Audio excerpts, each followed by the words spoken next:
Hello and welcome back to the Life Stills YouTube channel. My name is Caroline. I'm the small business owner of Life Still Is, and we're all about inspiring positivity and resilience with inspirational and organizational content on this YouTube channel.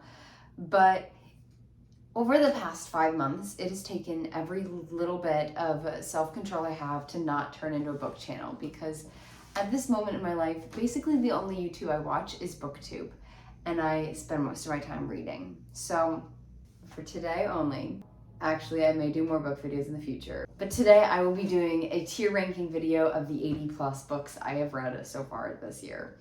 Actually, I'm including my reading phase started right after Christmas, so I think there are 3 books that I read before New Year's that I'm including in this list, and then I'm not including my Goodreads. I'll write when I finish a book of the Bible, but I'm not going to be ranking the books of the Bible. I have never done a tier ranking before, but I think I started it. Yeah, it's going.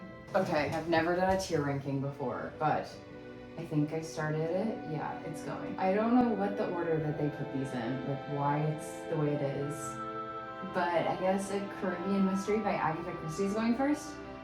I'm not doing this by like 1 to 5 stars. I'm just doing it by the ranking. So there's, oh my goodness, so good. Because whenever I do my book ratings in my book journal, that's basically what always happens, is I'll be like, oh my goodness, so good. That's means like I was screaming, crying. Actually, let's just throw some up there first. It Ends With Us by Colleen Hoover was so good, okay? I was screaming at the screen, not the screen, the book. Another one that was like that, no. Was Next Year in Havana. The Hawthorne Legacy was from the Inheritance Games series, and that book was incredible. The other ones in that series, so the Inheritance Games and where's the other one? The Final Gambit were also incredible. Like, you need to read those. I was not screaming at them. I wasn't like jaw dropped, but they were really good. Daisy Jones at the Six was another one that was really good. I wouldn't say it was, oh my goodness, so good, jaw dropped, but you should read it and then watch the show on Amazon and listen to the music, because the whole experience there is incredible. Everybody Always by Bob Goff, you definitely should read too. I read that with my disciplee, and we both loved that book. Bob Goff is just an incredible author, and he's a lot of fun. I'm going in such a random order, but Love and Other Words by Christina Lauren also I would highly recommend. That was a good book. It wasn't like I was screaming, but I don't scream at a lot of romance books, so. Orbiting Jupiter and One True Loves by Taylor Jenkins Reid were both books that I was screaming at. Orbiting Jupiter is a children's book, but still loved it. So good. Read it in like an hour. It was incredible. And One True Loves by Taylor Jenkins Reid is my first like romance novel that I give 5 stars, because it's so much more than just romance. Or it's not really more than romance, but it is. Happy Place by Emily Henry was fine. This is an unpopular opinion. I did not love Happy Place by Emily Henry. I mean, it was fine, but they were all on drugs and alcohol the whole time, and I don't like that in books. It was, you know, they're gonna end up together, so I don't like that as much. It was good, like the writing was good, but it didn't blow me out of the water. The Agatha Christie one, overall not good, not bad. I didn't love the strange writing. A Song of Comfortable Chairs by Alexander McCall Smith, that one, and where's the other one? The Number One Ladies Detective Agency. Both of those were good books. I would say you need to read them. They're very cozy mysteries. I don't even know if I would consider them a mystery. It's really Botswana mama drama, and it's hilarious, and I love it. And there's not really a plot. It's very character driven, and I would definitely recommend both of them. The A Study in Charlotte series, I read both A Study in Charlotte and The Last of August, and I would say, well, okay, I wouldn't say definitely not for me, because I did like them. I enjoyed reading them. They didn't make me want to throw up, but they weren't good or bad. They were just average books. There was a strange juxtaposition in both of them between feeling really innocent and wholesome, but the characters were also on crack. Speaking of characters on crack, we have Magnolia Parks. I know some people are obsessed with this book, and I am not one of those people. I would say it's fine. Like, I wouldn't be like, oh my goodness, you have to read it, but it also wasn't bad, so. Better than the movies by Lynn Painter, I would say you need to read. That one's a really good one. Alex Approximately was fine. Like, I didn't really have a strong opinion. All of the Betsy Tacy books, I think you should read. Betsy Tacy overall is just a very wholesome, fun series, and I would highly recommend it. Then we get to some more Emily Henry books, Beach Read and Book Lovers. I would say both of those were fine, but I put them in You Need to Read This.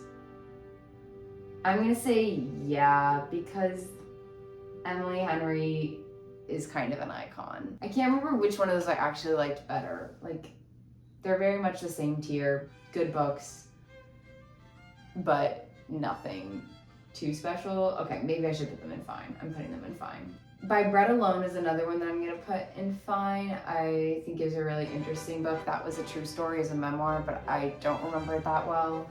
And I wouldn't say, oh my goodness, you have to do this. And then Counterfeit, I would put in fine also, because it was a book that I got because it was available on Hoopla and I needed a book for a plane home from Williamsburg, and it was nothing crazy. It was interesting. Like, I enjoyed the shift in perspective because the first half of the book was told from one character's perspective and then it switched to another perspective, and it was like it put everything in question about the first character's perspective, and I was like, whoa, that's really cool. So I do like that aspect of it. Dial A for Aunties was fine. Nothing too special. X's and O's, okay, we're getting to the definitely not for me. I did not like X's and O's. There was too much spice. Another one like that with too much spice, Icebreaker, not for me. Book that I've read, I think this is the worst book, is Very by Colleen Hoover. Ugh. I cannot handle that book. It was so bad. If He Had Been With Me, I also did not like. I know that's a really popular one, but it's not for me. And any of these other ones really bad. Fairest of All, I did not really like. Sorry. Oh my goodness, we still have so many left. Okay, Yours Truly by Abby Jimenez was so good. I love that book. Not totally, oh my goodness, so good, but still really good. Like, I wasn't screaming. I did not cry, but I was like, okay, if any book's gonna do it, it's gonna be this one. Final Girls, I love Riley Sager. Okay, so we're just gonna go through every Riley Sager here. Let's put them together. In terms of Riley Sager, Lock Every Door, oh my goodness, this book blew me out of the water. Like, I was screaming. I was sitting there in the living room with my dad, and he was like, what are you reading, girl? Because that one was crazy. The House Across the Lake was good. Actually, okay, they are started blurring, but I would recommend you read every single Riley Sager book because they are all very good. And I love Riley Sager. Everyone was freaking out about Happy Place by Emily Henry coming out this summer, but I'm more excited for the Riley Sager book. And you wouldn't expect that from a girl looking like me. You'd be like, oh, Caroline loves romances. Actually, it's the thrillers that get me. In terms of other thrillers, I love Finlay Donovan Was Killing It. I think you need to read that book. And The Paris Apartment was fine. Hunting Party, I didn't really like. I didn't think it was anything crazy. Same with Rock, Paper, Scissors by Alice Feeney. I didn't really love that one. It was sort of depressing. And The Guest List by Lucy Foley was fine. Like, it wasn't good or bad. I didn't really care. In 5 Years by Rebecca Searle was fine. I wouldn't say like you have to read it, but it was good. I wouldn't say don't read it. Funny You Should Ask, I frankly don't remember it that well, but I didn't hate it, so I'm putting it there. It Starts With Us by Colleen Hoover. I think you should read that book because It Ends With Us is incredible. It Starts With Us, I think, is also pretty good. Maggie Moves On, I don't remember it that well. I'd say overall not good or bad because I didn't hate it. Mary Jane, I loved Mary Jane. Mary Jane I read when I was sick and I was sitting in bed just listening to 70s music, listening to reading Mary Jane, and it was really, really good. Wasn't screaming at it, but it was a wonderful reading experience, and I would recommend.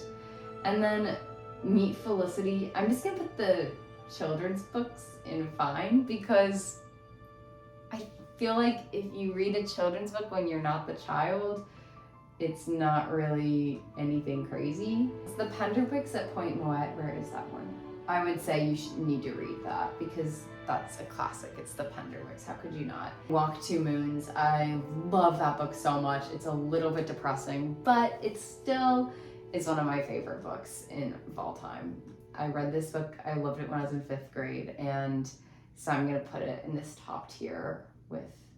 So that's 7 books in my top tier. I don't think anything else is gonna end up there. 6 Conversations you need to read. I think that book is incredible.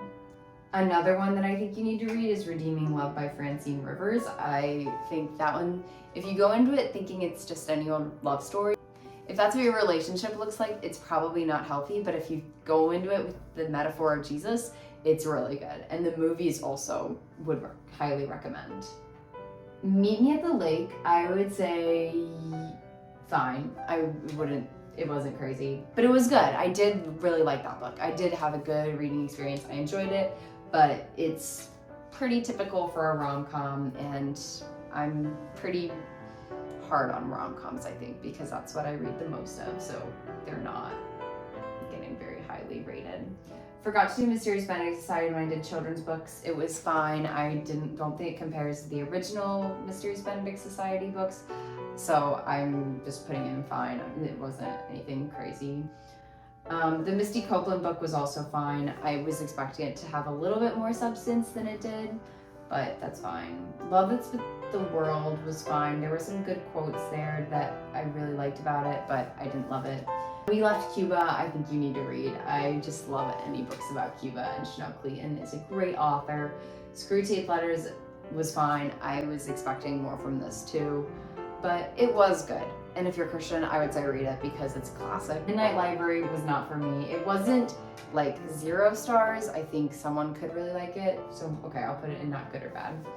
But I didn't like it very much just because it had a very depressing writing style. Apple Tart of Hope was not good or bad. I think it was a children's book. I read it because it was an easy, quick read, but I wouldn't recommend it.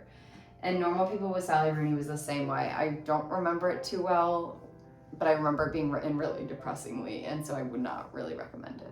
I would put Hotel Nantucket in fine. I know that's an unpopular opinion. A lot of people really love Ellen Hildebrand, but the best thing about this book was Chad, the frat boy. I thought he was the best character ever. I love him. He was so good, and also it was good mood reading, but I didn't love the supernatural twist, and so it's just gonna have to go on fine for me. The Makeup Test was terrible. I hated that book.